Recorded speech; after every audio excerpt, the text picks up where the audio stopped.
Today, we're diving into the story of one of history's most mysterious and influential figures, Laozi, the old master of Chinese philosophy. And we're going to explore the profound poetic book he supposedly left behind, the Tao Te Ching. You know, the story itself sounds like something out of a movie.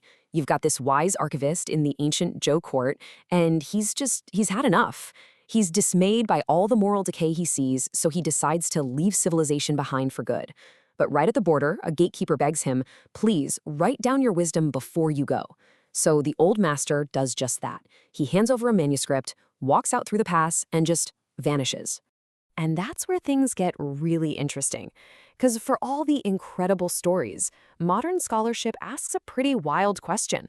Was there ever really a single person named Laozi to begin with? Okay, let's get into this because the whole question of who Laozi was is like one of philosophy's greatest detective stories. We've basically got two totally different pictures of who or maybe what he really was. So you can see the two sides of the coin here, right? On one hand, you've got this classic story, the one from the historian Sima Xian. It's so specific. We get a name, Li Er, a job, and even these supposed conversations with Confucius. But then, on the other hand, scholars today look at this and say, hang on a second. They point out that Laozi isn't really a name, it's a title.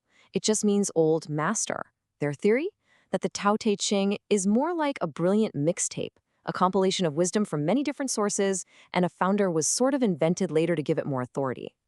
To really get a feel for this whole debate, you have to look at the text itself.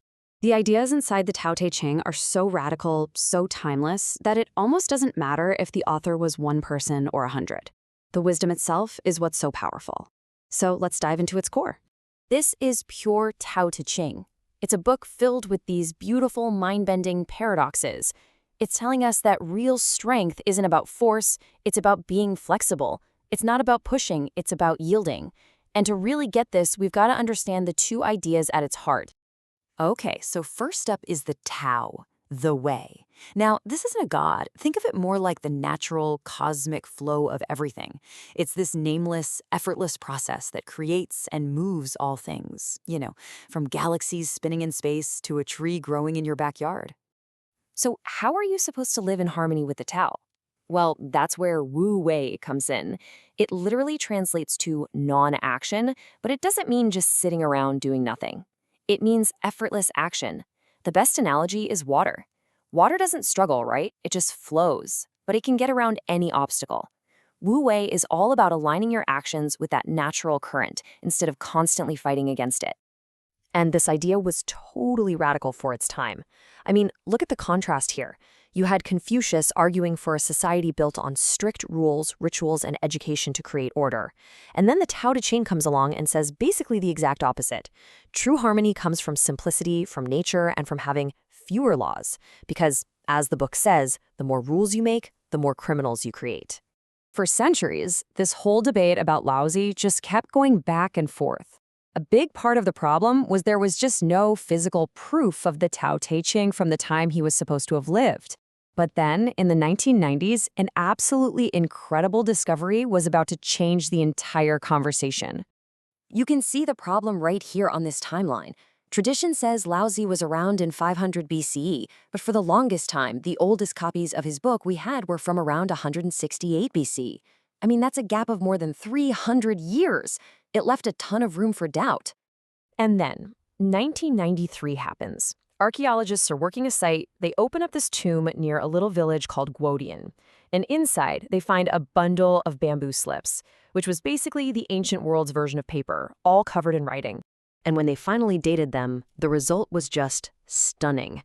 These texts, which included parts of the Tao Te Ching, were from around 300 BCE. It just blew that 300-year gap right out of the water.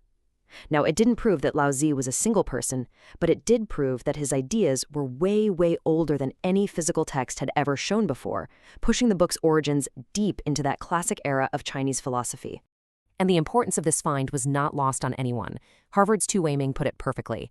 This wasn't just finding another old manuscript. This was like finding the Dead Sea Scrolls for Chinese philosophy. It was a discovery that would literally force scholars to rewrite history. So, as the history of the book got a little clearer, the story of its supposed author just got wilder. Over the centuries, Laozi himself would go through this absolutely remarkable transformation. I mean, look at this journey. The figure of Laozi starts as a wise philosopher. Then he becomes the founder of a religion. From there, he's actually deified, worshipped as a god, seen as a human version of the Tao itself. And the whole thing culminates during the Tang dynasty, when the emperors claimed Laozi as their direct ancestor, giving him these incredibly grand, over-the-top titles like supremely mysterious and primordial emperor. So what about now? How does this mysterious figure and his ancient text speak to us today? Well, the answer is in some really surprising ways. The Tao Te Ching is still one of the most translated books in the entire world, and it's constantly finding new voices. Take this version, for example, by the amazing author Ursula K. Le Guin. It just goes to show how its wisdom is always being rediscovered and reinterpreted for new generations. And its influence is just incredibly broad. You've got political thinkers, everyone from libertarians to anarchists, who love its critique of state power. On the spiritual side, some traditions in India actually believe that their own revered sage, Bogar, was Laozi. And yep, you guessed it, that cosmic, binding energy that flows through everything, the Tao was a direct inspiration for the Force in Star Wars. How cool is that? So in the end, maybe the question of whether Laozi was one man or many is the wrong question. The Tao Te Ching itself teaches us that the way is like a great river, fed by countless streams. And maybe wisdom is the same way. Maybe it's not the creation of a single mind, but a current that flows through all of us, just waiting to be found.